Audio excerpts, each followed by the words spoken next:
Bienvenue à vous sur Africa 24. La présidentielle malienne de 2012 approche à grands pas et Cheikh Boukadri Traoré, alias Bouga, le fils de l'ancien chef de l'État, le général Moussa Traoré, a récemment porté sur les fonds baptismaux le CAR, la convergence africaine pour le renouveau. Il est notre invité. Merci d'avoir accepté notre invitation. Merci, bonsoir. Alors voici une série de questions que je propose avant de vous soumettre la question Joker à la fin de cette interview. Question Joker que j'ai entre les mains. Première question, s'il vous plaît. Serais-je candidat à la présidentielle de 2012? Moi, je pense que je vais laisser à Caire de décider qui sera candidat en 2012. D'autant plus que nous sommes en train d'installer Caire à travers le Mali. Il y aura beaucoup de militants qui vont sortir pour supporter ce mouvement. Et je pense que les militants ont le droit de dire qui doit supporter leur plateforme devant le peuple malien en 2012. Mais est-ce que vous êtes, à votre avis, le candidat idéal du CAR? Là encore, je vais éviter cette question pour laisser aux militants du CAR de décider qui doit être leur candidat en 2012. Qu'est-ce qui motive votre engagement politique? Écoutez, moi, j'ai toujours refusé de faire de la politique pour certaines raisons. La première raison, c'est que on va toujours m'associer au fait que mon père a été président de la République au Mali. Un, deux, je me suis dit que si je fais de la politique, il faut que mes actions aient de l'impact sur la vie des Maliens. Et c'est pourquoi j'ai toujours refusé de faire... Alors vous évoquez votre père. Est-ce que cet engagement politique vient parce que vous avez envie de racheter ses fautes? Pas du tout, pas du tout. D'autant plus que... je vous dis quelque chose.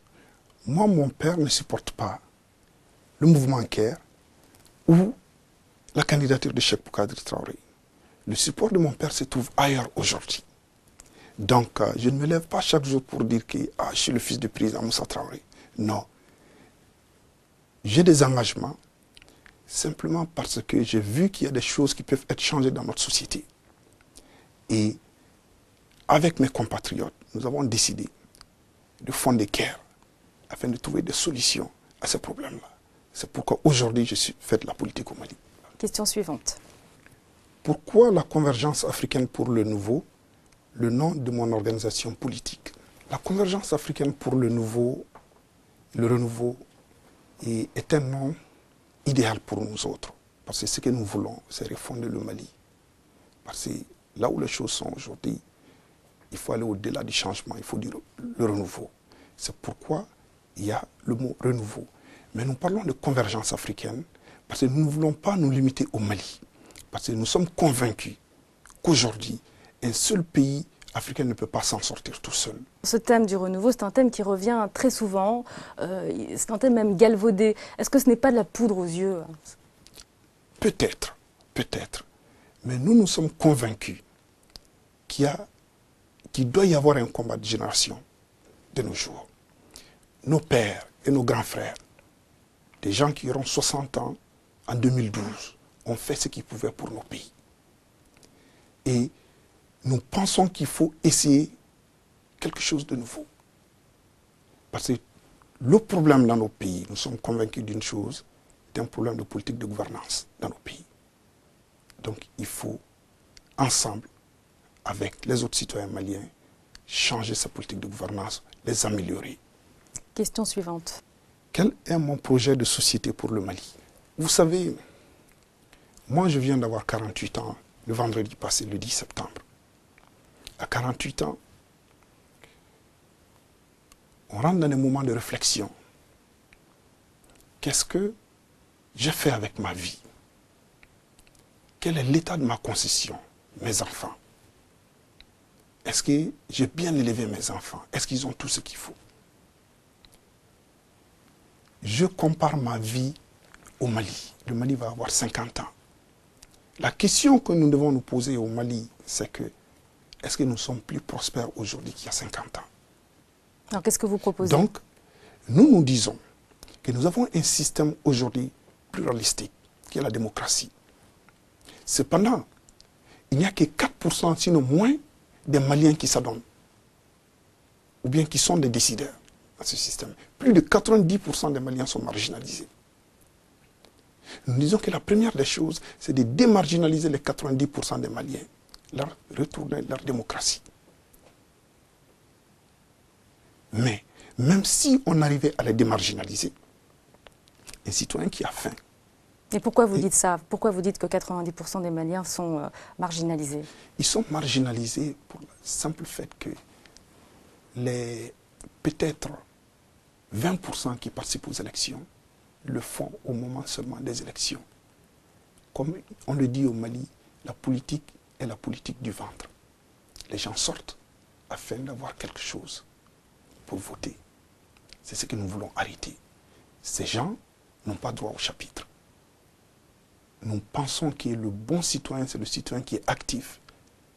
Alors, l'un des aspects plus importants du programme mis en avant par CAIR, c'est la réforme de la justice. Que reprochez-vous précisément au système judiciaire malien actuel?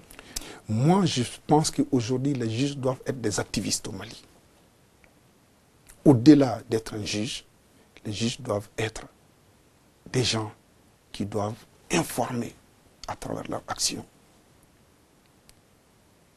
comment le citoyen doit agir. Question suivante.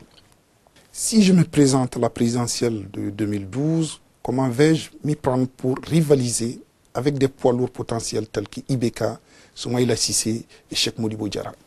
Comme je vous l'ai dit tout à l'heure,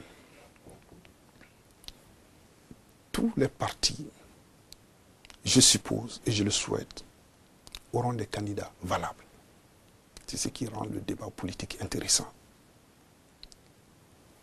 Cependant, que ce soit Ibrahim Boubacar Keïta, que ce soit Soumaïla Cissé, ont été déjà ministres, présidents du Parlement. Ils vont défendre un bilan.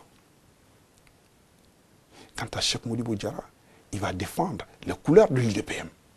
Si il doit être supporté par le président Moussa Traoré et les barons de l'UDPM. Donc ça rend le débat très intéressant. Nous disons que le Mali doit sauter en avant. Il faut du renouveau. Nous ne voulons pas du statu quo, nous ne voulons pas retourner en arrière. Mais tous ces candidats prônent le renouveau également. Mais on ne peut pas prôner le renouveau ayant été ministre d'un gouvernement pendant 10 ans, 7 ans, 8 ans. Ce serait très facile. Les Maliens ne sont pas dupes. Question suivante. Que dire sur le projet de réforme politique du président Amadou Toumani Touré? Tout à l'heure, je vous ai dit que depuis l'indépendance jusqu'à aujourd'hui, que nous pensons que le Mali a un problème de politique de gouvernance. Concernant le projet de réforme constitutionnelle du président ATT, quelle est votre position? Voilà, j'allais en venir. J'allais vous dire simplement que aujourd'hui, le Mali est gouverné sous une constitution similaire à la constitution de la Ve République française. Nous pensons qu'il est temps que tout ce qu'on propose aux Maliens soit adapté à la culture. Mais vous approuvez sa réforme constitutionnelle? Sa réforme constitutionnelle, il y a des choses que j'approuve, il y a des choses que je n'approuve pas. Alors qu'est-ce que vous n'approuvez pas? Que je supporte et tout du président. Par exemple, je dirais qu'il est temps que le président consulte les Maliens de l'extérieur, qui ont des enfants, peut-être qui ne sont jamais venus au Mali, qui sont nés à l'extérieur, qui peuvent prétendre vouloir être président du Mali un jour. Est-ce qu'on doit pour autant les empêcher? Pourtant, il a rendu hommage à cette diaspora malienne lors de son déplacement à Strasbourg et lors de son allocution devant le Parlement européen. Voilà. Mais mon problème, c'est que si je dois critiquer le régime, je le ferai devant le président de la République du Mali. Et je ne le ferai pas devant la presse. Je vais lui dire ce que je pense de tout ça. C'est aussi simple que ça. Question suivante. Quel bilan faites-vous du cinquantenaire de l'indépendance du Mali? Je vous ai dit tout à l'heure que je comparais ma vie à la vie de notre pays qui aura 50 ans, le 22 septembre. D'autant plus que je vous ai dit que quand on a 48 ans, 50 ans, on commence à faire des réflexions sur sa vie. Un État est ainsi. je dis que la question que les Maliens doivent se poser aujourd'hui, c'est est-ce que nous sommes plus prospères aujourd'hui qu'il y a 50 ans? Est-ce que nos enfants vivent bien? Les enfants du Mali. Est-ce qu'un bilan positif que vous faites ou un bilan négatif de manière générale?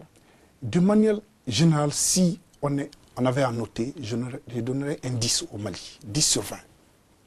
D'autant plus que... C'est un bilan mitigé, donc. Tout à fait. D'autant plus qu'il y a les dirigeants maliens, du président Modibo Keïta au président Amadou Toumani, se sont battus pour développer ce pays. Ils ont fait ce qu'ils pouvaient faire. C'est pourquoi j'ai dit aux gens, il faut célébrer. Mais il faut se dire aussi, se poser la question plutôt, est-ce que nous sommes plus prospères aujourd'hui? Si tel n'est pas le cas, il est temps qu'on se lève, il est temps qu'on essaie autre chose. C'est pourquoi nous parlons de renouveau. Alors nous arrivons à la fin de cette interview. Voici donc la question Joker. On dit que votre père, l'ancien chef de l'État malien, Moussa Traoré, pourrait profiter des festivités du cinquantenaire pour sortir de sa réserve et réapparaître donc sur la scène publique. On dit que son retour sur cette scène publique donc, pourrait servir vos intérêts et que vous serez alors en bonne posture pour en tirer un bénéfice politique. Que répondez-vous à cela?